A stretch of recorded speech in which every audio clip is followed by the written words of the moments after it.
जैसे आप सब मुझसे पूछ रहे हो, एंजल्स होते हैं क्या, स्पिरिट वर्क होता है क्या, स्पिरिट्स एग्जिस्ट करते हैं, आपके स्पिरिट गाइड्स होते हैं। तो लेट मी शेयर अपनी लाइफ का एक इंसिडेंट जहां पर हमारा रियल एनकाउंटर हुआ था। और उस समय तो हमें नहीं समझ में आया, इसका रियलाइजेशन हमारा बाद में ही हुआ था कि यस, ये इस तरीके से हमारे दर्शन हुए हैं। 2015 की बात है, फरवरी। मेरी नानी एक्सपायर हो गई थी और हम जम्मू से वापस आ रहे थे। ठंड के दिन थे।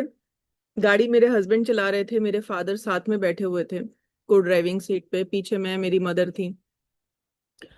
और पठानकोट के पास जहाँ पर आपका वो टोल टैक्स है, वहां वहां से एक डाइवर्जन कट रहा था जो खाई की तरफ को जा रहा था, हाईवे से नीचे उतर के। और बारिश हो रही थी, मेरे हस्बैंड को पता नहीं चला और गाड़ी उस रोड की तरफ निकल गई जो बिल्कुल डाउनवर्ड जा रहा था और बहुत खाई की तरफ था। गीली मिट्टी थी, सब कुछ ऐसा था। और ऑल ऑफ सडन रियलाइज हुआ कि हम रोड से नीचे जा चुके हैं और गाड़ी का फ्लो जो है अब उस पर ब्रेक नहीं लग रहा है क्योंकि वो सारी गीली मिट्टी है। मैंने भी होप खो दिया। शोर तो मचाया नहीं। अब उन्होंने बोला पता नहीं क्या होगा, गाड़ी लूज हो चुकी है। और सबने बड़ी शांति रखी। ऑल ऑफ सडन गाड़ी को एक झटका लगा और सबने आंखें बंद कर ली। हमें लगा कि शायद अब हमने छोड़ दिया इस जीवन को। जब होश आया, वापस आंखें खोली, तो गाड़ी किसी पत्थर से टकराकर रुक गई थी। तो जो पत्थर था वो नीचे, सड़क के नीचे आया था, बाहर सामने से टक्कर नहीं हुई थी। तो कुछ किलोमीटर्स की दूरी हम तय कर चुके थे और हाथ पैर कांप रहे थे हमारे। गाड़ी खोलने की कोशिश करी तो पता चला कि गीली मिट्टी बहुत ज्यादा है, पैर नीचे नहीं रखा जाएगा। दरवाजा भी फोर्स करके नहीं खुला, तो वापस दरवाजा बंद कर लिया।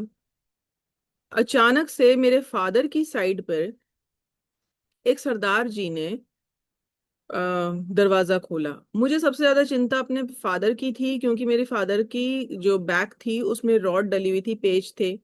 और उन दिनों मेरे फादर गुरु तेग बहादुर जी हिंदी खंड काव्य पर काम कर रहे थे, किताब लिख रहे थे।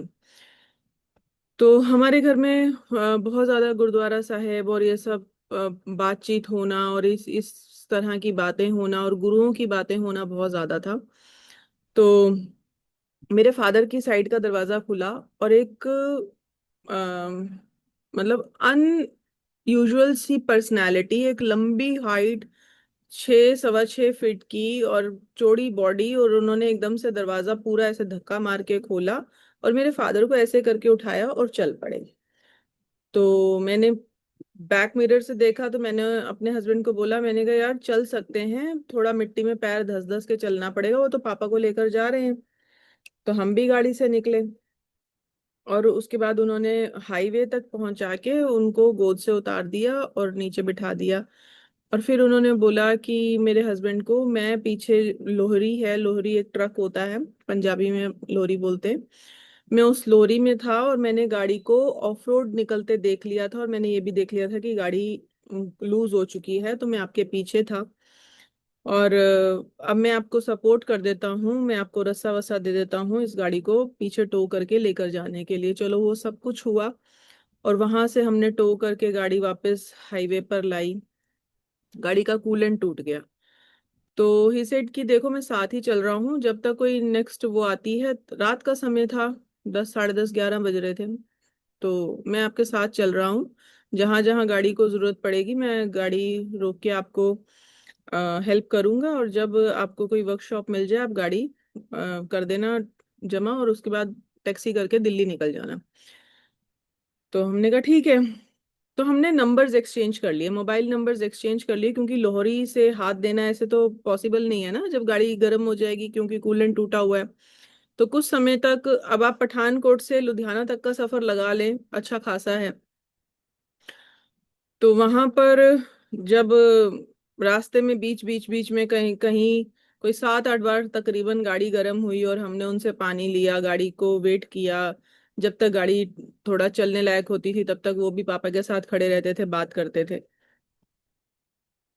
2:30 3 बजे के करीब हमने मेरे फादर ने बोला कि मेरे हस्बैंड को, उनको कॉल करके बोलो जो अब नेक्स्ट ढाबा आएगा ना उस पर डिनर करेंगे, अब भूख भी लग रही है।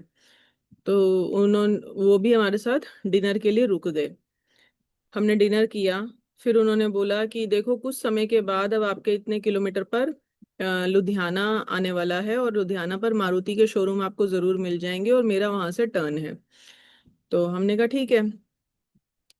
खाना वाना खाया, गाड़ी दोबारा ठंडी हो गई, पानी दोबारा भरा उसमें, और उसके बाद ही सेड कि जब वो रोड आएगा मैं आपको कॉल करके बता दूंगा, ठीक है। मैं वो सीन कभी नहीं भूल सकती। वो मोमेंट आया,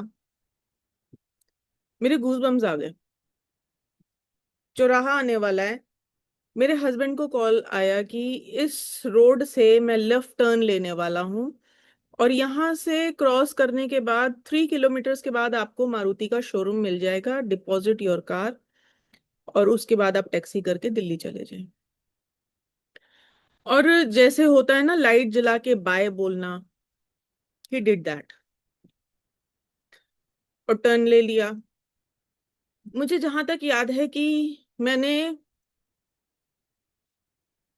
उस ट्रक को बड़ी दूर तक जाते देखा,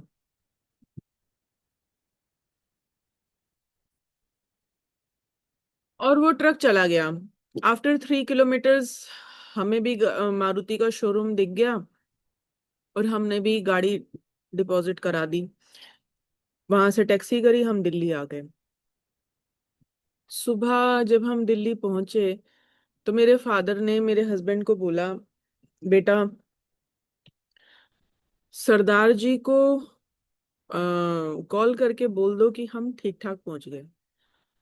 अब जो मोमेंट था ना वो, मतलब वो रियल मैजिक था, रियल मैजिक। उस मोमेंट पर हम सरदार जी का नाम भूल गए कि उन्होंने हमें क्या नाम बताया था। एंड यू वोंट बिलीव, वो रात की कॉल्स वहां थी ही नहीं उस मोबाइल में।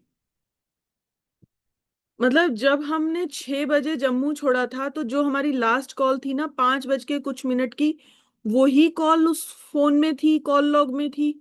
उसके बाद जितनी कॉल्स थी वो सारी जा चुकी थी, और वो हम सरदार जी का नाम भूल चुके थे। मेरे हस्बैंड ने वो नाम फीड किया था। इतना इतना जबरदस्त एनकाउंटर, और ऐसे बचाना। अब आप बताओ कि ये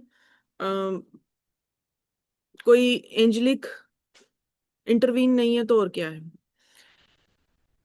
अब प्रैक्टिस बताती हूँ कि हम लोग सभी अपने अपने लेवल पर प्रैक्टिस करते हैं, पर जो मैं कई सालों से प्रैक्टिस कर रही थी, उस मोमेंट पर भी कर रही थी, वो ये थी कि divine guidance and divine light is protecting मी।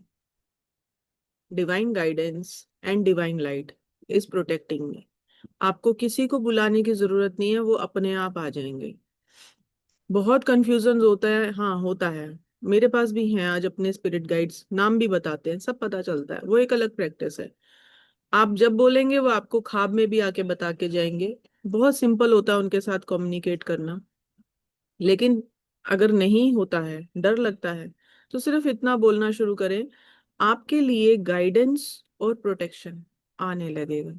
करके देंगे, सच में लाइफ बहुत मैजिकल है, बहुत मैजिकल। भवतु सर्वमंगलम।